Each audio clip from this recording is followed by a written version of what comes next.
大家好，我是武艺张鹏。今天呢，我给大家讲抓肉，抓腰部两侧的肉。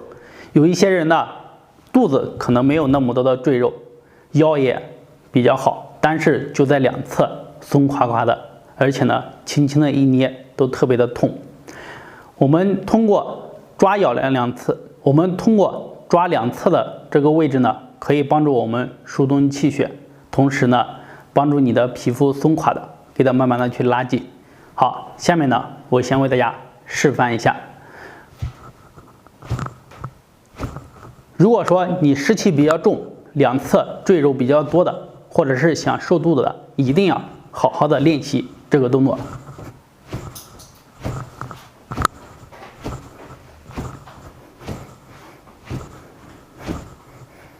好，下面呢，我为大家详细的讲解。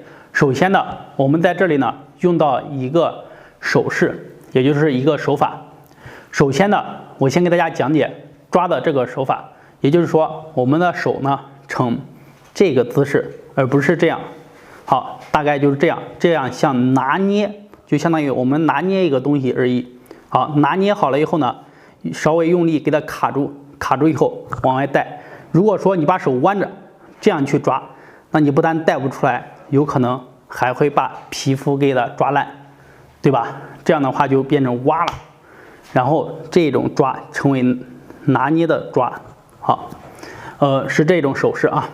好，拿捏好抓，拿捏好抓。好，大家也可以看一下，再看一下这个细节。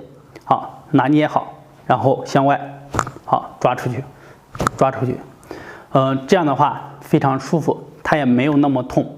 我们要抓在哪呢？找到肚脐。我们这个手势学完了呢，下面呢要找到肚脐，向两边画一条线。好，一直画到腰两侧。我们手要抓的就是你这条线过的腰两侧的这个位置。好，抓紧，拿捏。你抓的力度，你拿捏的抓的这个力度，根据你自己的承受能力来定。如果刚开始你一抓特别的疼，那么你就可以轻一点，轻一点。随着你抓了以后呢，这个地方通了以后呢，没有那么痛，我们就可以力度稍微大一点。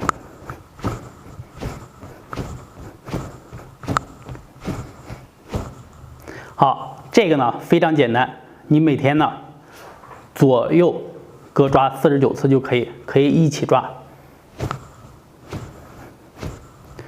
有些人刚开始抓的时候呢，会出现痧，出现感觉是肿了，比较痛，这个时候可以休息一下，1到3天或者7天时间，等到完全好了再继续抓，不要着急，循序渐进的来。像我们祛湿、减肥、瘦肚子，或者是有一些肠道便秘的、排便不好的，都会非常好。好。